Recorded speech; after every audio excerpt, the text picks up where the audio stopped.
ಇನ್ನು ಜೆಡಿಎಸ್ನ ಶಾಸಕ ಎಚ್.ಟಿ. ಮಂಜು ಬರ್ತ್ಡೇ ವೇಳೆ ಅವಾಂತರ ಸೃಷ್ಟಿಯಾಗಿದೆ. ಕೆಆರ್ಪೇಟೆಯಲ್ಲಿ ಬಾಡೂಟ ಸೀರೆಗೆ ಜನ ಮುಗಿಬಿದ್ದಿದ್ದಾರೆ. ಈ ಸಂದರ್ಭದಲ್ಲೇ ಕಾಲ್ತುಳಿತಾಗಿ ಹಲವರಿಗೆ ಗಾಯಗಳಾಗಿದ್ದಾವೆ. ನೋಡಿ, ಬರ್ತ್ಡೇ ಪಾರ್ಟಿ ಸೆಲೆಬ್ರೇಷನ್ಗೆ ಹೋದಂತ ಸಂದರ್ಭ, ಫ್ರೀಯಾಗಿ ಬಾಡೂಟ, ಫ್ರೀಯಾಗಿ ಸೀರೆ ಕೊಡ್ತಾರೆ ಅಂದಿದ ತಕ್ಷಣ ಜನ ಮುಗಿಬಿದ್ದಿದ್ದಾರೆ. ನೂಕು ನುಗ್ಗಲು ಉಂಟಾಗಿ 5 ಮಂದಿಗೆ ಕೈ ಕಾಲು ಮುರಿದಿದೆ. ಜೆಡಿಎಸ್ನ ಶಾಸಕ ಎಚ್.ಟಿ. ಮಂಜು ಹುಟ್ಟುಹಬ್ಬದಲ್ಲಿ ನಡೆದಿರುವಂತಹ ಘಟನೆ ಇದು. ಮಟನ್ ಬಾಡೂಟ, ಉಚಿತ ಸೀರೆಗೆ ಜನ ಮುಗಿಬಿದ್ದಿದ್ದಾರೆ. ಕಾರ್ಯಕ್ರಮ ಆಯೋಜನೆ ಮಾಡಿದ್ದ ಶಾಸಕರ ಅಭಿಮಾನಿಗಳು ಬಂದಂತ ಜನರಿಗೆ ಮಟನ್ ಊಟ, ಮಹಿಳೆಯರು ಬಂದ್ರೆ ಸೀರೆ ಗಿಫ್ಟು. ಈ ಮಟನ್ ಊಟ ಸೀರೆಗೆ ಸಾವಿರಾರು ಜನ ನೂಕು ನುಗ್ಗಲು ಉಂಟಾಗಿ ಕೈ ಕಾಲು ಎಲ್ಲ ಮುರ್ಕೊಂಡಿದ್ದಾರೆ. ಗಾಯಾಳುಗಳನ್ನ ಸ್ಥಳೀಯ ಮತ್ತು ಮೈಸೂರಿನ ಆಸ್ಪತ್ರೆಗೆ ರವಾನೆ ಮಾಡಲಾಗಿದೆ. ಜೆಡಿಎಸ್ನ ಶಾಸಕ ಎಚ್.ಟಿ. ಮಂಜು ಬರ್ತ್ಡೇ ಸಂದರ್ಭದಲ್ಲಿ ಅವಾಂತರ ಉಂಟಾಗಿರೋದು ಸೃಷ್ಟಿಯಾಗಿದೆ. ಕೆಆರ್ಪೇಟೆಯಲ್ಲಿ ಬರ್ತ್ಡೇ ಸೆಲೆಬ್ರೇಷನ್ ಅಂತ ಅಭಿಮಾನಿಗಳು ಬಾಡೂಟ ಮಾಡಿಸಿದ್ರು. ಇನ್ನು ಲೇಡೀಸ್ ಯಾರಾದರೂ ಬಂದ್ರೆ, ಮಹಿಳೆಯರು ಬಂದ್ರೆ ಉಚಿತವಾಗಿ ಸೀರೆ ಕೊಡುವಂತ ಕೆಲಸ ಮಾಡ್ತಾ ಇದ್ರು.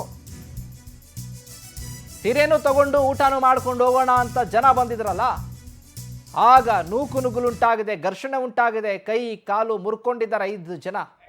ಅವಾಂತರ ಸೃಷ್ಟಿಯಾಗಿರೋದು. ಸಾವಿರಾರು ಜನ ಸೇರ್ಕೊಂಡಿದ್ದಾರೆ. ನೀವು ದೃಶ್ಯದಲ್ಲಿ ಗಮನಿಸಿರ್ಬೋದು ಯಾವ ರೀತಿಯಾಗಿ ಜನ ಸೇರ್ಕೊಂಡಿದ್ದಾರೆ ಅಂತ. ಸುತ್ತ ಟೆಂಟ್ ಹಾಕಿದ್ದಾರೆ, ಜನರು ಕೂಡ ಕಾಯ್ತಾ ಇದ್ದಾರೆ ಯಾವಾಗ ಕೊಡ್ತಾರೆ ಅಂತ. ಆ ಸಂದರ್ಭದಲ್ಲಿ ನೂಕು ನುಗ್ಗಲು ಉಂಟಾಗಿದೆ. ಎಲ್ಲರೂ ಒಂದೇ ಬಾರಿ ನುಗ್ಗು ಬಿಟ್ಟಿದ್ದಾರೆ.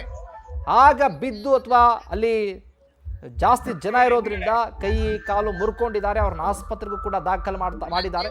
ಒಂದ್ ಕಡೆ ನೋಡ್ಬೋದು, ಆಸ್ಪತ್ರೆಯಲ್ಲಿ ಚಿಕಿತ್ಸೆನ ಪಡ್ಕೊಳ್ತಾ ಇರುವಂಥ ದೃಶ್ಯಾವಳಿಗಳನ್ನ. ವಯಸ್ಸಾಗಿರುವಂಥವ್ರು ಇದ್ದಾರೆ, ಮಹಿಳೆಯರಿದ್ದಾರೆ.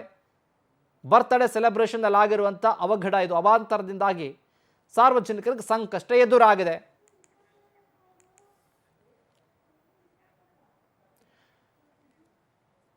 ಇನ್ನು ಇದೇ ವಿಚಾರಕ್ಕೆ ಸಂಬಂಧಪಟ್ಟ ಹಾಗೆ ಹೆಚ್ಚಿನ ಅಪ್ಡೇಟ್ಸ್ ಅನ್ನ ಕೊಡ್ತಾರೆ ನಮ್ಮ ಪ್ರತಿನಿಧಿ ಮನು. ಫೋನ್ ಸಂಪರ್ಕದಲ್ಲಿ ಜಾಯ್ನ್ ಆಗಿದ್ದಾರೆ. ಎಸ್ ಮನು, ನೋಡ್ತಾ ಇದ್ದೀವಿ ಮಂಜು ಅವರ ಬರ್ತ್ಡೇ ಸಂಭ್ರಮ ಒಂದು ಕಡೆ, ಇನ್ನೊಂದು ಕಡೆ ಸೇರಿದಂತ ಜನರಿಗೆ ಸಂಕಷ್ಟ, ಕೈಕಾಲು ಮುರ್ಕೊಂಡಿದ್ದಾರೆ. ಅಪ್ಡೇಟ್ಸ್ ಕೊಡೋದಾದ್ರೆ ಈ ವಿಚಾರವಾಗಿ. ಎಸ್ ಶಿವಕುಮಾರ್, ಏನು ನಿನ್ನೆ ಮಂಡ್ಯದ ಕೆಆರ್ಪೇಟೆ ತಾಲೂಕಿನ ಜೆಡಿಎಸ್ ಶಾಸಕರಾದ ಎಚ್.ಟಿ. ಮಂಜು ಅವರ ಹುಟ್ಟುಹಬ್ಬದ ಪ್ರಯುಕ್ತ ಏನು ಅವರ ಅಭಿಮಾನಿಗಳು ಒಂದು ಬೃಹತ್ ಸಮಾವೇಶನ ಮತ್ತೆ ಒಂದು ಊಟದ, ಅಂದ್ರೆ ತಾಲೂಕಿನ ಜನತೆಗೆ ಆಗಮಿಸುವಂತ ಕಾರ್ಯಕರ್ತರಿಗೆ, ಜನರಿಗೆ ಒಂದು ಬಾಡೂಟ ಕಾರ್ಯಕ್ರಮ, ಅದ್ರ ಜೊತೆಗೆ ಮಹಿಳೆಯರಿಗೆ ಬಂದವರಿಗೆ ಸೀರೆನು ಗಿಫ್ಟ್ ಅಂತ ಏನು ಒಂದು ಕಾರ್ಯಕ್ರಮ ಆಯೋಜಿಸಿದ್ರು. ಆ ಕಾರ್ಯಕ್ರಮಕ್ಕೆ ಆಗಮಿಸಿದಂತ ಜನರು ನಿರೀಕ್ಷೆಗೂ ಮೀರಿ ಅಂತ ಹರಿದು ಬಂದಂತ ಜನ ಏನದು ಸೂಕ್ತ ವ್ಯವಸ್ಥೆ ಆ ಸಂದರ್ಭದಲ್ಲಿ ಊಟದ ವ್ಯವಸ್ಥೆ ಕೌಂಟರ್ ಅಲ್ಲಿ ನಿರೀಕ್ಷೆ ಮೀರಿದು ಬಂದಂತ ಜನಕ್ಕೆ ಊಟದ ಕೌಂಟರ್ ಅಲ್ಲಿ ವ್ಯವಸ್ಥೆ ಇಲ್ಲದ ಕಾರಣ ನೂಕು ನುಗ್ಲ ಆಯ್ತು. ಆ ನೂಕು ನುಗ್ಲ ಸಂದರ್ಭದಲ್ಲಿ ಸುಮಾರು 5 ಜನಕ್ಕೆ 4 ಜನ ಮಹಿಳೆಯರಿಗೆ, ಓರ್ವ ಜೆಂಟ್ಸ್ಗೆ ತುಂಬಾ ಅಂದ್ರೆ ಕೈಕಾಲು ಗಂಭೀರವಾಗಿ ಗಾಯಗೊಂಡು ಸ್ಥಳೀಯ ಆಸ್ಪತ್ರೆಗೆ ಚಿಕಿತ್ಸೆಗೊಂಡು ಇನ್ನಿಬ್ಬರನ್ನ ಮೈಸೂರು ಖಾಸಗಿ ಆಸ್ಪತ್ರೆಗೆ ಚಿಕಿತ್ಸೆ ಪಡಿತಿದೆ ಅಂತ ಮಾಹಿತಿ ದೊರಕಿದೆ. ಅದಂತಾನೆ ಏನು ಗಾಯಾಳುಗಳನ್ನ ಶಾಸಕರು ಭೇಟಿ ಮಾಡಿ ಅನ್ನೋ ಮಾಹಿತಿ ದೊರಕಿದೆ. ಏನು ಈ ಸಂಬಂಧ ಈಗ ಸಾರ್ವಜನಿಕ ವಲಯದಲ್ಲಿ ಏನು ಈಗ ಇದೊಂದು ಸಹಜವಾಗಿ ಇದೊಂದು ಬಾಡೂಟ ಮತ್ತೆ ಸೀರೆಗೆ ಮುಗಿಬಿದ್ದಿ ಇಂಥ ವ್ಯವಸ್ಥೆ ನಡೆದಿರೋಂಥ ಘಟನೆಗೆ ಸಾರ್ವಜನಿಕರು ಕೂಡ ಆಕ್ರೋಶ ವ್ಯಕ್ತಪಡಿಸುತ್ತಿದ್ದಾರೆ. ಶಿವಕುಮಾರ್, ನಿಮ್ಮೆಲ್ಲ ಮಾಹಿತಿಗಾಗಿ